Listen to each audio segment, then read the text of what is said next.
কই মা খেতে দাও। এটা আম্মা বসে বসে খাওয়ার জন্য, আমি এখনো বসি নাই, আমি বসবো। তুমি খাবো না মা?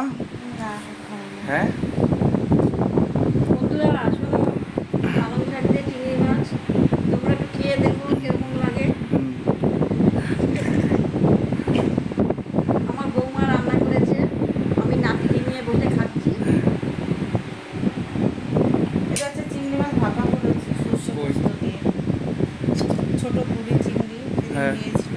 তাই বলি, আগের দিন ভাতের মধ্যে যে চিংড়ি মাছ ফ্রাইড রাইস দিয়েছিল ওগুলো ছোটো ছোটো ছিল একদম।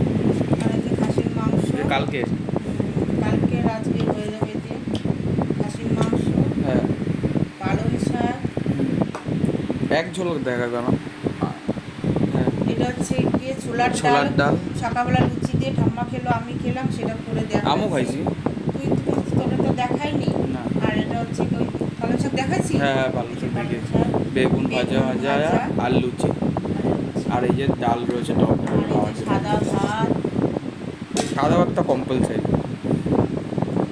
তোমরা খেয়ে দেখো বন্ধু কেমন লাগে, খেয়ে জানাবো তোমরা সবাই কেমন হয়েছে। পালং শাকটা ভালো হয়েছে, পালংটা ভালো হয়েছে, ভালো হয়েছে। তোমরা খেয়ে দেখো, খেয়ে তো দেখবে, এরকম করে রান্না করে খেয়ে দেখো বন্ধুরা। যত সুন্দর করে কমেন্ট বলবো মুখে তত ভালো দেবে। বন্ধুরা আমি বসে বললাম তোমরা অল্প একটু খেয়ে দেখা, তোমরা খেয়ে তো দেখায় না আমি একদমই। দিতে হয়েছে, দিতে হবে না। কেন নিম পাতা দিছো নাকি? না না, অনেক পালং শাক আমি একটু অন্যভাবে রান্না করছি।